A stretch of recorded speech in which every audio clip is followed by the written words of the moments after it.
Okay, we're on. Hi there, it's Terrie from TLC, and I'm going to share a little bit about a sensitive topic, and that's the Christmas appointment, because a lot of people are really having a hard time getting in, whether it's at my shop or anybody's shop, and they don't understand what the problem is or why that even is. You know, most people have no clue how a dog grooming salon works. Hey, Mitch. Why would they have a clue how a dog grooming salon is? Because they don't work in one. So I want to just pop on and share a little bit about that to try and ease some people's stress about it, because people get really stressed at Christmas. They want the dog groomed. And here's how it works in my salon. Even though the salons all over the world are different, there's still a lot of similarities between how things are done. And the way that we do it here is that we start to think about Christmas in about September, sometimes sooner. But by September, I have to have a plan in place or start working towards getting a solid plan in place, because if I don't, I won't survive it. Okay, I do probably 80% of my entire clientele in 3 weeks. Okay, the last 3 weeks of December before Christmas, I do about 80% of my clientele. So I have to really, really organize it. Otherwise, I'll just go boom, right? I'll just get myself so stressed and so tired that I won't be able to make it. And the other problem is that we have to keep the dogs safe, right? You have to keep the environment calm as possible and as normal as possible, even though you're doing 80% more of the volume that you would normally do in any given week or month, okay? So you have to really think about what you're doing and who you're doing it with at what time, because not everybody's dog is accepting of coming in and being groomed. A lot of dogs have sensitivities. A lot of dogs have challenges, whether they be physical, whether they be emotional, whatever they are. Not everybody comes in and stands like perfect little ladies and gentlemen on the table and is happy about being groomed. So you have to think about that, or I feel I have to think about that, and that's what I do. So to say, for example, the 8 o'clock dog this morning, hey Dale, the dog this morning in at 8 o'clock, Tommy, she pre-books. So she was here in September, and she pre-books about 12 weeks out. So she pre-booked for today. Okay, Tommy's a very reactive dog, a little Maltese, little guy. It's not like he's a lot of work, but he's very reactive. He can be very aggressive. He lights up really quick. So it can be some movement in the room. It can be movement out on the street that sends him into this barking mode and spinning mode.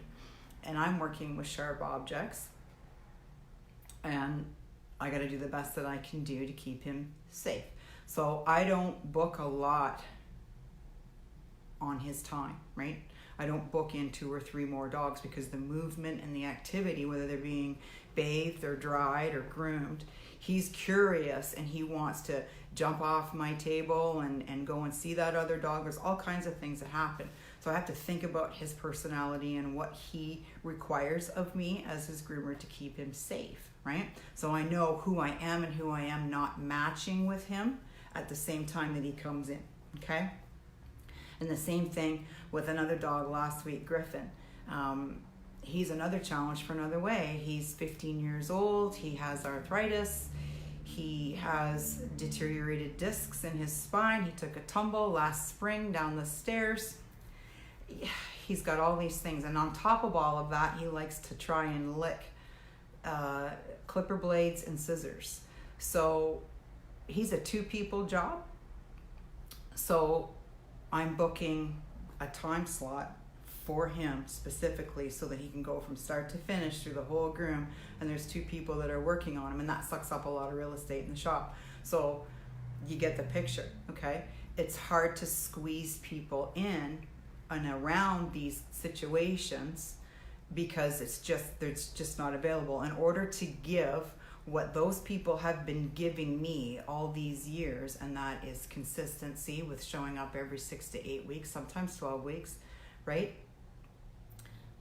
and they trust me. They know, like, and trust me, okay, that I'm going to send their dog home safe and that they're going to be looked after. I'm not going to fool around with that. I'm not going to, hey Jess, I'm not going to do anything that's going to throw that dog a curveball, because he's already got problems before he even got here, and we've been working our butts off for the last 2 years, 3 years, 5 years, whatever it is, whatever the situation is, to bring in confidence and joy in any way that we can to that dog.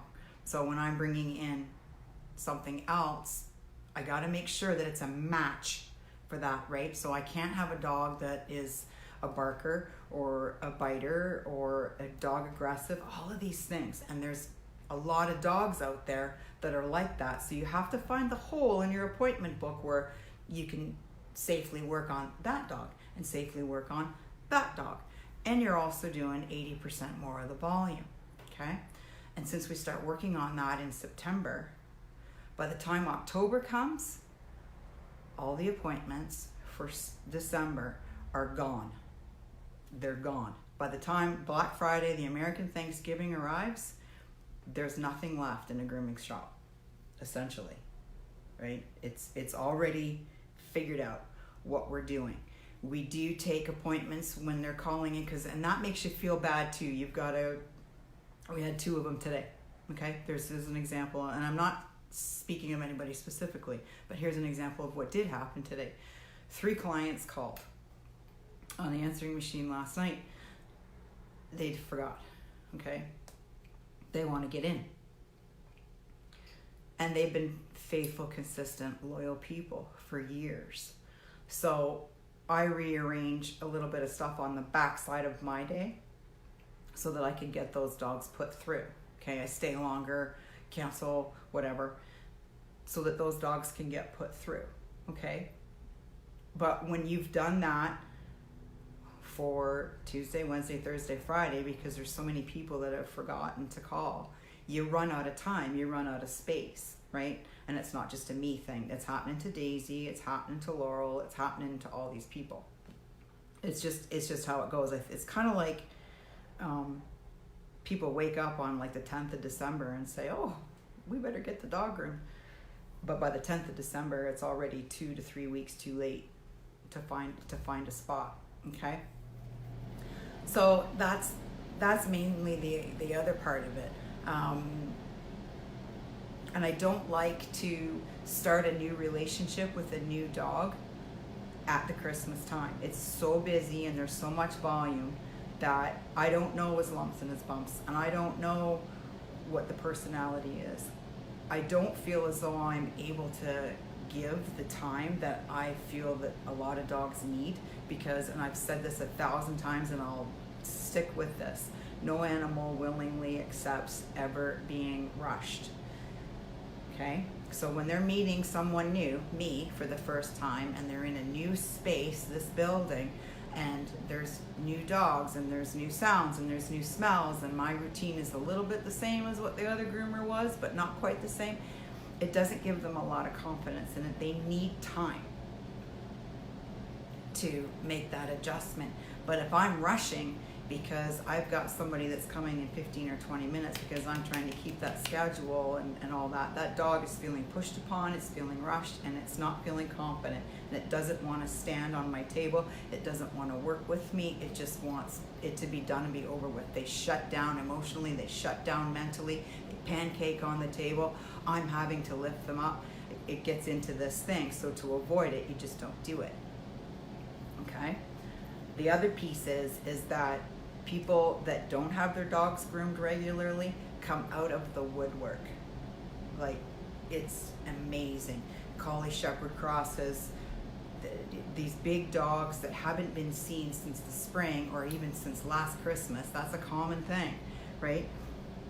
They're not used to it. They're overgrown. They've got a lot of mats. They've got a lot of work to do. Well, if you've got this big dog, okay, you have to know that it doesn't matter whether it's May or July or August, your big dog, when you're calling, it's a challenge for your grooming salon to find a hole, right? To find the real estate in their appointment book for that large job, in order to do it safely, in order to do it properly, in order to do it so that they're not putting any kind of pressure on the dog in any way, okay? Because that's what's on your mind all the time. When you put pressure on a dog to hurry up and get it done, they go the opposite, okay? It doesn't work out very well. And the people that don't have their dogs groomed that often come en masse at Christmas time. And I don't do big dogs anymore, but the bigger shops, they're really hard pressed, because you're not just calling for a Shih Tzu, which is like an hour and a half of time slot. If you've got this big hairy guy, that's a 3-hour thing. So that's essentially 3, possibly even 4 dogs that grooming salon has to try and find a space for. They don't have it. They just don't have it. And people get pretty angry and rude and sharp and all that kind of thing. And that's Christmas. People unfortunately do that. But I wanted to just kind of come on and say, this is what you're experiencing, okay?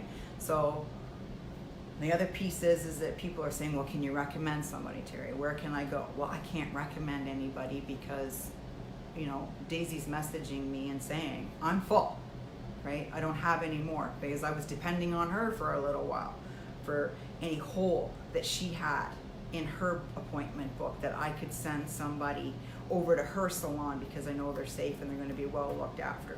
Laurel's not calling me up and saying, hey, I've got room next week for 5 dogs. She's not, because she's full. And I know that all the salons are like that, because I've been doing this for 25 years. I know how it goes. So there isn't anywhere for me to recommend. And the other piece is the dog that have behavior issues, right? If you've got a problem child, that's the other thing, is that the people with the problem children tend to also come out of the woodwork, right? They've been ignoring the situation that they've had. They've been told by 10 salons that their dog's a problem child. They've not done anything about it. 8 out of those 10 salons have invited that person to not return because they've got such a problem child, and it affects all the dogs in the room, right? If you show up and you've got a problem child and the grooming salon figures it out within the first 5 minutes, you're going to get your dog sent home, because it's affecting all the other dogs that they're trying to keep calm and to keep in a happy place, okay? And keep the confidence and keep the joy. If you've got one dog in the room that's a problem, it has the potential to affect all the dogs in the room. And the shops cannot afford to have that. And I don't mean in the financial piece of it. I'm talking about in the relationship piece that they have with their clientele, and that I have with my clientele, right? And it's happened before, where a dog has gone home, or I've had a dog in here, and it's just been wild. So it's put everything away, all hands on deck on that dog to get him groomed and to get him sent home, get him out of the environment, bring the environment back down to peace and calm. A day later, an owner's calling me and saying, what happened in the shop? He's different. He's upset, he's nervous, he's got diarrhea. Well, if I've got a loud dog in here that's barking and snarling and trying to kennel fight with other dogs, I can't have it. And at Christmas time, it's a real challenge to organize the people that you don't know with the people that you do know. Try to service everybody, be in service to everybody, because that's what we're trying to do. But the way that my approach is that I am in good service to the public by putting in a big strong boundary that says I'm not doing this, and this, and that's all with everything that I just explained, because I'm taking care of everybody that takes care of me all year round. I'm taking care of them first. And if there's room after all that's done, and there usually isn't, then I'll bring in somebody new. If you're a new client, it's better to go to a grooming salon after Christmas.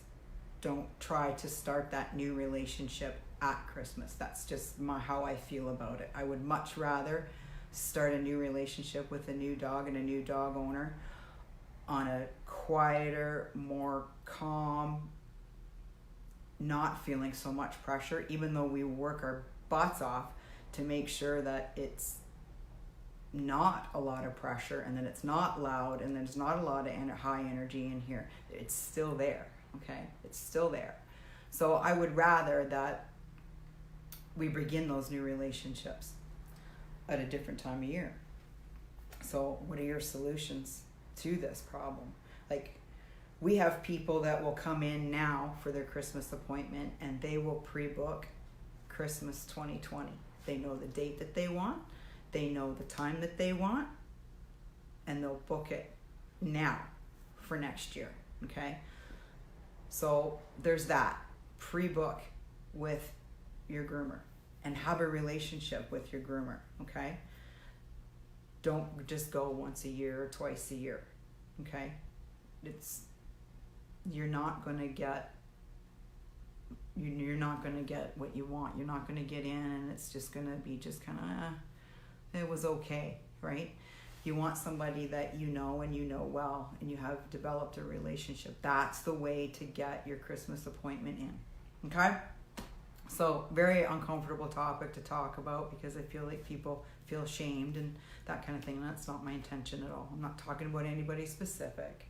It's just what happens at Christmas time and people don't understand why they can't get in at a grooming salon, okay? So I am going to go and get cleaned up because it's been a very long day here at TLC and we're going to start it all over again tomorrow. Everybody have a good night and we'll talk to you soon, okay? Bye.